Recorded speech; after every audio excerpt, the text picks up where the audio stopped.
Assalamualaikum, salam Om Swastiastu, Namo Buddhaya, dan salam kebajikan. Perkenalkan, saya Jessica Atani.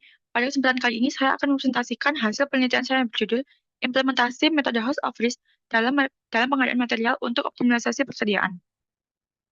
Agar lebih terarah, presentasi ini dibagi menjadi 5 bagian, yaitu pendahuluan, metode, hasil dan pembahasan, kesimpulan, dan tanya jawab. Namun, karena presentasi ini bersifat satu arah, maka tidak ada sesi tanya jawab di akhir pemaparan. Saya lanjutkan dengan pendahuluan. Industri migas memiliki rantai pasok yang kompleks dan berisiko tinggi. Untuk mengatasinya, penelitian ini menggunakan metode host of risk atau yang biasa kita dengar dengan sebutan HOR, guna mengidentifikasi serta memitigasi risiko pengadaan material dengan acuan PTK 017 SKK Migas, dan tujuannya sendiri adalah meningkatkan efektivitas proses pengadaan di PTX. Untuk metodenya, kita menggunakan pendekatan campuran, yaitu kualitatif dan kuantitatif. Datanya sendiri diperoleh dari wawancara dan kuesioner serta dokumen PTK 017. Analisisnya dilakukan melalui dua tahap, yaitu HOR fase 1 dan HOR fase 2. Memasuki hasil dan pembahasan, penelitian ini fokus pada mitigasi risiko dalam proses pengadaan dengan mengacu pada pedoman PTK 007.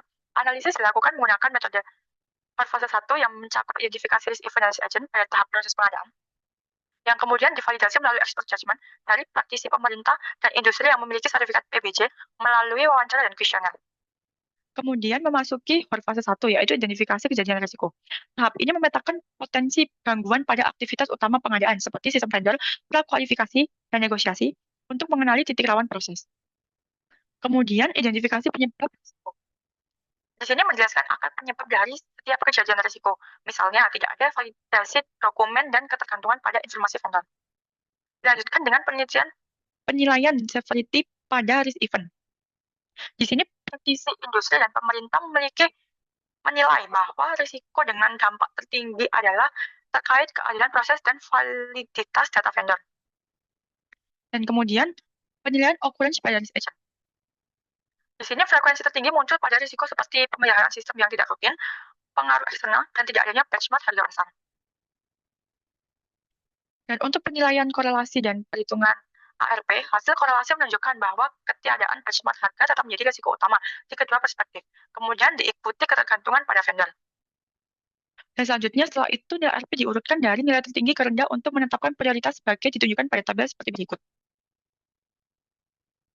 Nah, berdasarkan analisis penyebab risiko berdasarkan nilai ARP tertinggi ditempati oleh risiko tidak adanya benchmark harga, disusul tidak adanya validasi dokumen dan pengaruh eksternal yang menjadi prioritas utama mitigasi. Kemudian memasuki HOR fase 2, yaitu setelah diperoleh dari perhitungan ARP, langkah selanjutnya adalah menyusun prevention atau tindakan pencegahan. Di sini tindakan ini bertujuan untuk mengurangi kemungkinan terjadinya penyebab risiko yang memiliki nilai ARP tinggi. Setiap preventive action dirancang sesuai dengan karakteristik penyebab risikonya, baik dari aspek teknis, manajerial, maupun prosedural. Nah, tabel ini menunjukkan pendekatan mitigasi yang komprehensif, melalui dari tindakan teknis seperti pengumpulan data harga pasar di PA1, hingga tindakan administratif dan prosedural seperti penerapan SOP di PA5, dan sistem blacklist dan whitelist di PA9. Selanjutnya adalah analisis penentuan dan perhitungan total efektivitas atau TEK. Tahap ini adalah evaluasi efektivitas tindakan pencegahan melalui perhitungan TEK dan digunakan untuk menilai seberapa besar pengaruh setiap tindakan pencegahan terhadap beberapa risk agent sekaligus. Nah, hasil perhitungan sini berhubungan dengan masing-masing risk agent. Ditampilkan pada tabel berikut ini, yang menjadi dasar dalam menentukan strategi mitigasi yang efisien untuk diterapkan.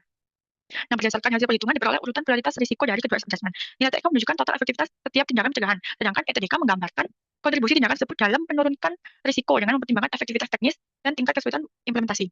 Hasilnya menunjukkan bahwa nilai ETDK tertinggi diperoleh pada PA9, yaitu penerapan sistem Blacklist dan Whitelist vendor. Yang kedua adalah PA11, yaitu pengembangan modul e-learning dan dokumentasi sistem, serta dua tindakan lain yang juga masuk ke 5 besar, yaitu PA2 dan PA3. Dengan demikian, terdapat 4 tindakan utama yang dianggap paling efektif sebagai opsi mitigasi risiko pengadaan. Jika terdapat nilai ETDK yang sama, prioritas selanjutnya dapat ditentukan berdasarkan nilai TK yang lebih tinggi atau mempertimbangkan strategis dari perusahaan itu sendiri, serta biaya kesiapan dan urgensi implementasi. Pendekatan ini memastikan bahwa strategi mitigasi yang dipilih tidak hanya efektif secara teori, tetapi juga relevan dan aplikatif dalam praktik operasional.